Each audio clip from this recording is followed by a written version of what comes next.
Magandang hapon sa inyo mga boss. At nandito na naman tayo. At may ilalagay lang tayo kay Rab. Siyempre bago kumpisa ng video na to mga boss, shoutout muna sa inyong lahat, sa lahat ng ating solid supporters. Ayan, shoutout sa inyo mga boss. Sana tuloy-tuloy lang kayo sa panonood ng aking vlog. At balang araw, malay nyo, di ba? So mga boss, bakit nga ba tayo nandito? May napanood kasi tayo mga boss na may pag-asa pa daw maibalik ang ating kulay ng ating pipe. So bumili tayo na ito. Magic ihi na yan. So kapag nilagay daw natin yan, pag pinahid, matatanggal. At may napanood tayong video mga boss. At dito nga, nakita ko naman na talagang effective. Kaya susubukan natin kay Rab mga boss. Tara, umpisaan na natin. So yung mga boss, effective nga siya. May problema lang tayo. So kailangan tiyagaan ang kanyang pagpupunas. Akala ko kasi kapag kinuskus mo, rekta tanggal agad. So magtsatsaga lang ko mga boss. Pumuti siya. Ayan. Pa hindi natin nalalagyan. So yun. Mahirapan tayo kasi nakakabit. Medyo pinagpawisan ako. Yung mga boss, balitaan ko na lang kayo pag natanggal ko na tong sa elbow natin. So yung mga boss, ito na itsura niya ng elbow natin. Ayan, maputi na siya. So hindi ko na tinuloy kasi pagod na ako kakakuskus. Ang hirap tanggalin. Tiyagaan talaga. So siguro babaklasin muna natin itong pipe. Pero bahala na kung ibabalik ko pa ba yung stock nito. Tsaka na pag pinagsabihan tayo, may lang na. So yun na mga boss, may isa pa tayong problema. Tama natin problema kay Rab. So sa next vlog ko na lang sasabihin pag napagawa na natin yung problema. Talaga mag-maintenance sa motor. Hindi na natin naalagaan si Rob.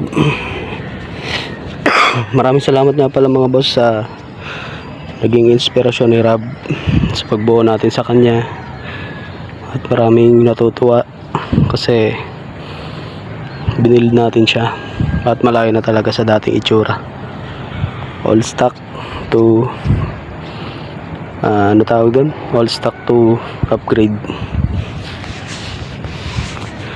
So yung dating tinatawanan to mga boss, pero ngayon marami na sa ating bumibilib at nagiging inspirasyon pa si Rab ng karamihan, tulad ng mga nagko-comment sa atin araw-araw kapag tayo ay may vlog.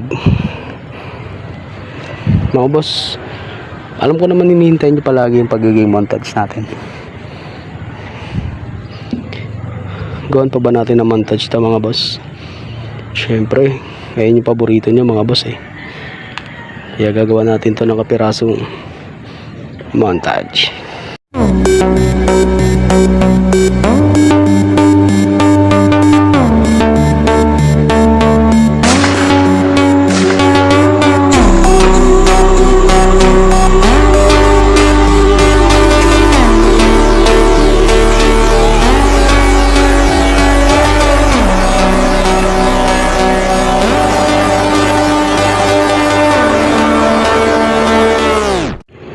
Sunset ba to?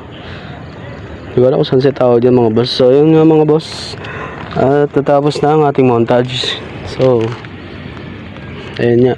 So kapag dumating pa isang cellphone natin, papakita ko sa inyo kung paano ako mag video. Paano nga ba yun? At behind the screen yun gagawin natin yung mga boss. Sa mga nagbabalak na sumubok, gawin nyo lang ng gawin. Huwag kayong matakot umpisahan. Kasi ako, nag-umpisa rin naman ako sa wala Hindi ko naman sinasabi na meron na ngayon, pero alam kong konti-konti na akong umaangat sa buhay.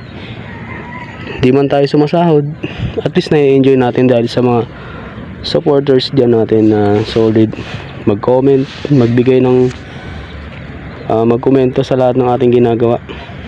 So mga boss, kung gusto mo subukan, huwag kang matakot. Balang araw bibilib din sila sa'yo. Yan yung palagi kong sinasabi sa inyo mga boss. Lagi nyo susubukan, kasi pag di nyo sinubukan, walang mangyayari. Hirap mag-upgrade mga boss, lalo na kung alam mo yun, galing sa pinaghihirapan lahat. Di sa nagpaparinig ako sa mga vloggers diyan, baka naman mga boss, lalo na si Boss Renz, yan idol natin si Boss Renz. Boss Renz, baka naman GRP lang sa kalam. Sana kahit mapansin lang tayo ni Boss Renz, no? Comment nyo naman dyan, comment nyo naman yung pangalan ni Boss Renz, sana mapansin tayo. Isa kasi siya sa mga talagang idolo ko nung una, simula una hanggang ngayon. Bago pa natin umpisahan tong si Rob, inspirasyon ko na talaga yung si Boss Renz. Bilib talaga ako sa tao na yung mga boss.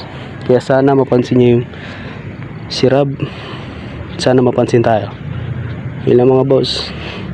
Peace out. Ride safe.